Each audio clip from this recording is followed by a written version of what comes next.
Guys, and we're back today or tonight, some of it we're going to be working on a new Dynatec ignition.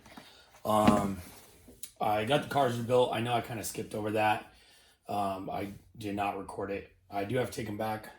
Not I've taken them back apart, but I've taken back off to replace the boots because the boots are pretty well worn. And if your boots are worn, then you're going to have air leaks, and it will cause you to have a rough idle, or you'll have not stalling issues, but it'll just run really poor if you have a big enough leak because it's after the butterfly of the carb. So anyway, I threw the carbs on, tried to start it.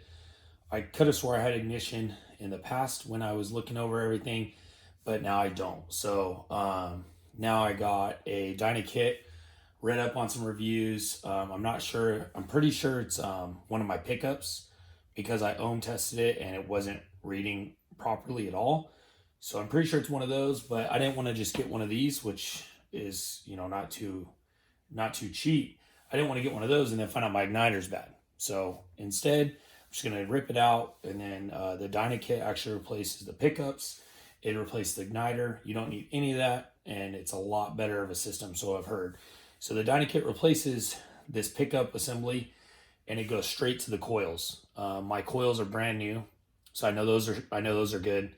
And then the Dyna kit's the only other part of the ignition system essentially. So after that, we shouldn't be having any ignition problems, because right now cylinders 1 and 4 are not firing at all. Cylinders 2 and 3, I believe, are firing, but I'm pretty certain it's a weak spark, because that when I ohm tested that, it still wasn't where it needed to be, but it's still working. So anyways, we're going to jump into that. Got a new GS screwdriver. It's one of those nice vessel ones. It's an impact rated one, so you hit it and it'll loosen them up. I don't know if we'll need it for this, but might as well use the new screwdriver I got. I accidentally got too big of a size. See, it's already too big. I accidentally got one that's too big. It's a number 3 when I need a number 2. That's why I get it for not paying attention to the listing, and just kind of ordered it out of haste, trying to get the parts as soon as possible. So hopefully I could get out with just a Phillips head. I've been making my way so far with Phillips heads, so we'll see. These are Phillips and have a flathead screw, so I'm not too worried about it, but they're coming out. Gotta undo that.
Alright, so now I'm just trying to fish this cable out.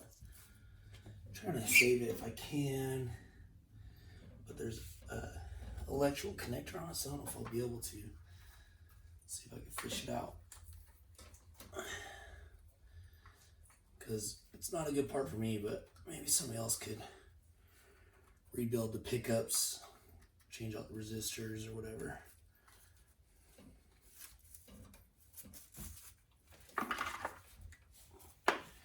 All right. Oh.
Well, that's one way to do it.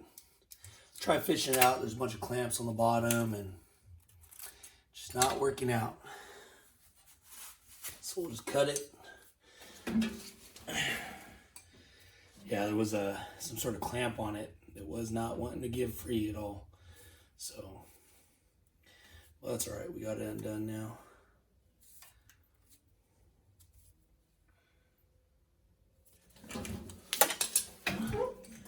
All right, so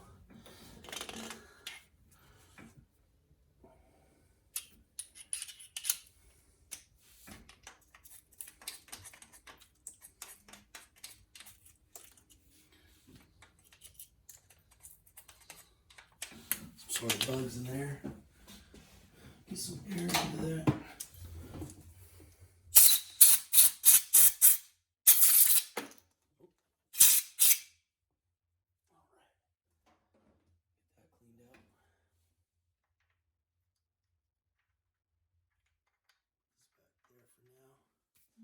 Reference point.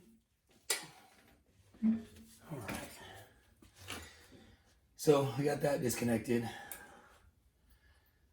So let's work on getting the dynatec mounted.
bring you some directions. You definitely don't want to mess this up, or your timing's going to be messed up.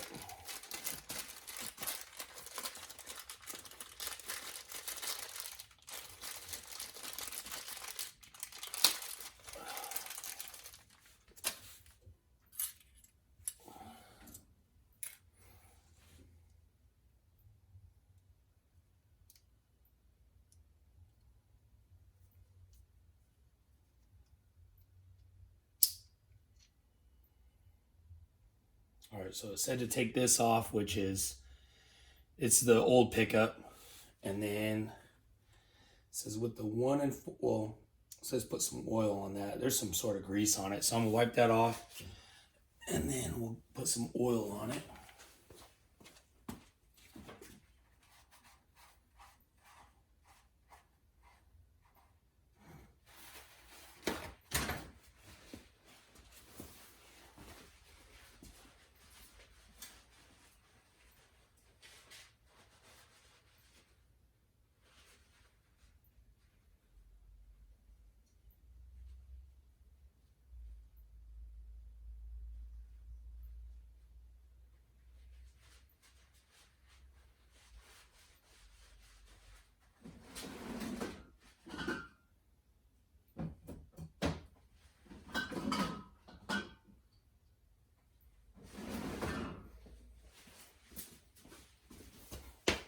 Now this is some white lithium grease. This stuff should do really well.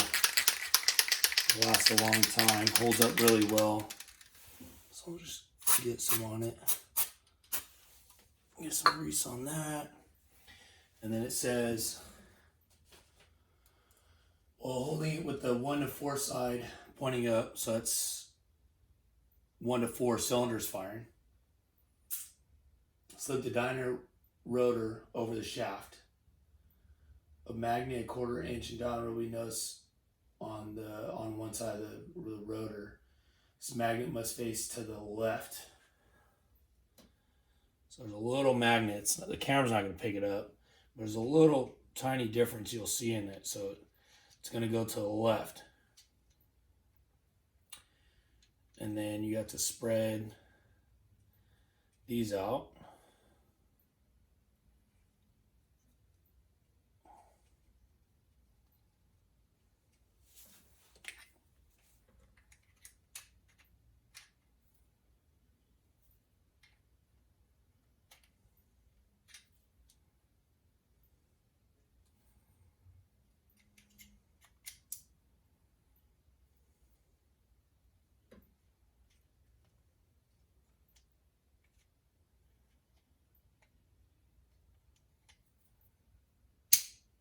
There it is.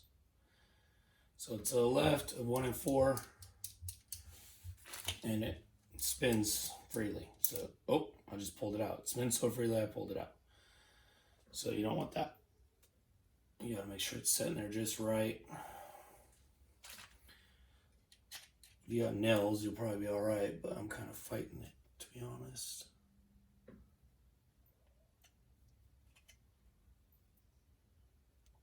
All right, there we go. So now we're back locked in.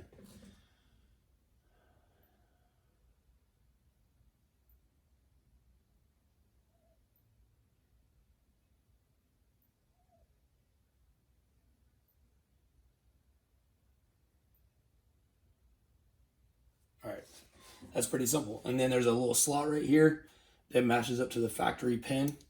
We'll put a little bit. We'll put a little bit right here.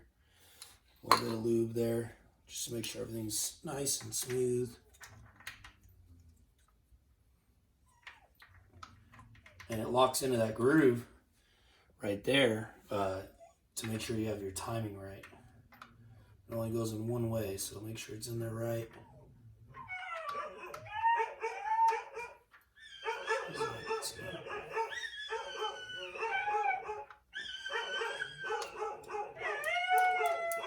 Well, you can hear my dogs. We're going to put this back on. Oh, just pull it straight out.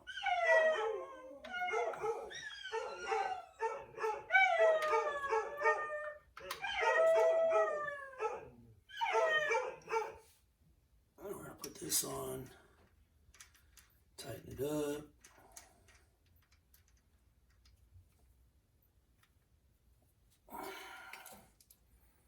Gotta hold everything so it doesn't come undone.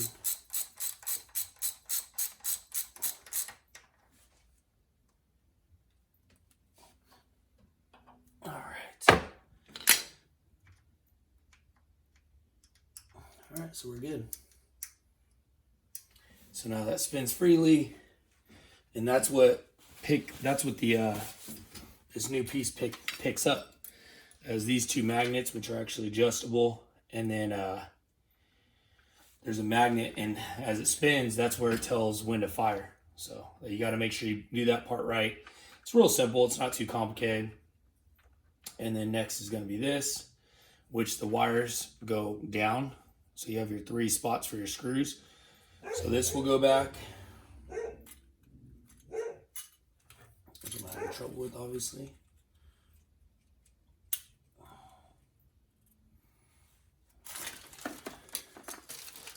What's interesting is this came with a washer. I think that washer goes right there, so I got to take this back off.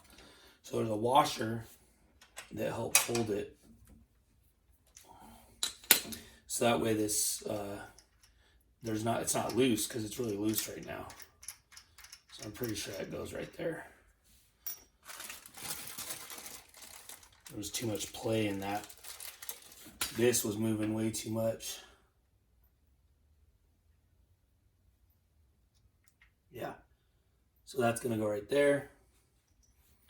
And then this goes on over, and it'll clamp it down so that way it doesn't have any play, because it definitely had some play before. So it'll hold it, so that way it holds it tight. And I don't recall if it said that in the directions, to be honest with you.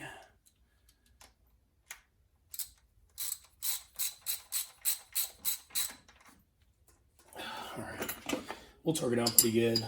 Get this on there. All right, there we go. So that's on there good.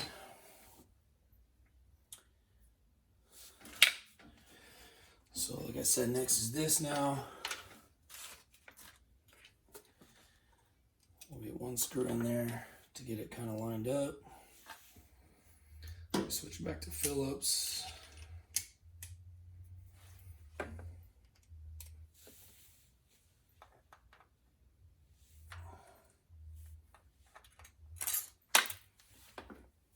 Thinking, oop, oop, oop.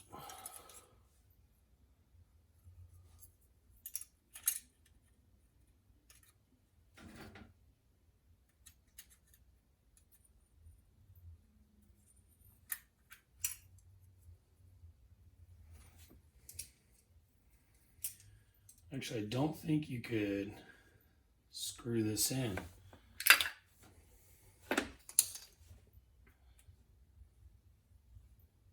Yeah, because you can't do both.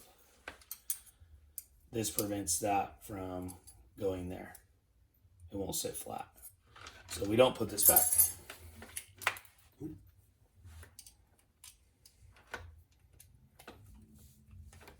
It's impossible for both pieces to fit, so.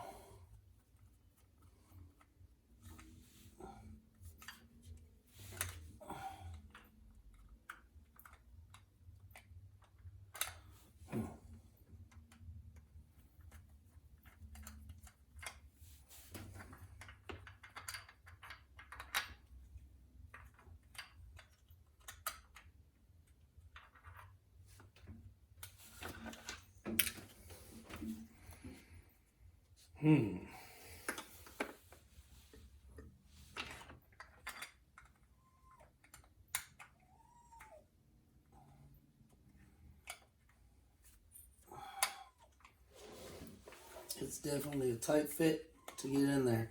I was almost thinking it wasn't fitting right, but it does. It just looks like everything lined up just right.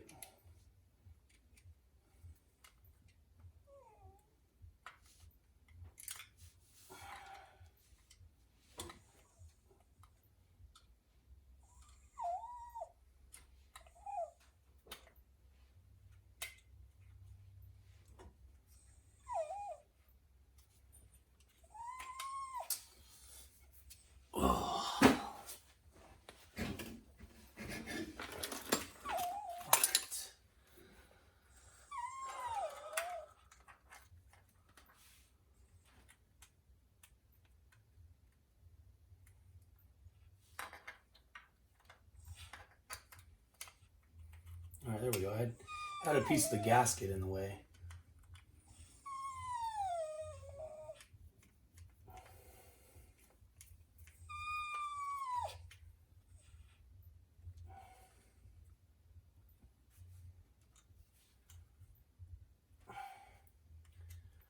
Does not want to move.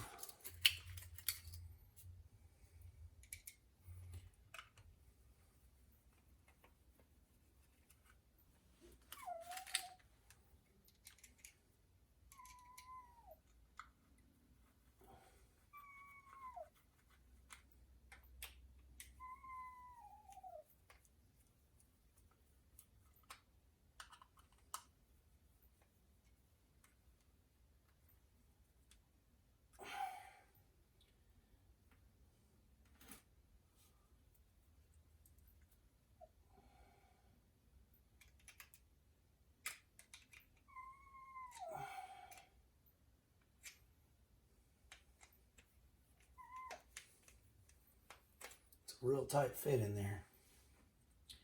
All right, so now I want this as close to OEM as possible. So I got that, this little piece, probably hard to see, but I got that saved from the original wire loom, and it creates a good seal, so that way hopefully nothing gets in there like all that debris before. I don't know how it got in there, but it was all inside that. So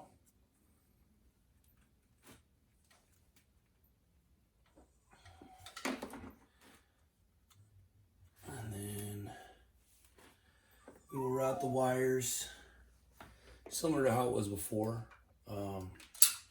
But these just go straight to the coil now. There's 3 wires with bullets. It's real simple. One connects to the orange yellow, and then one connects to each coil. So pretty simple install. I'm gonna have to cut and clean up some wiring, and so that's kind of where we're going to hold it tonight, because you got to get it in time also, which requires the final wiring. So I think I'm going to call that a wrap for tonight. It's already pretty late. We got the most of it installed, and my dogs are freaking out. So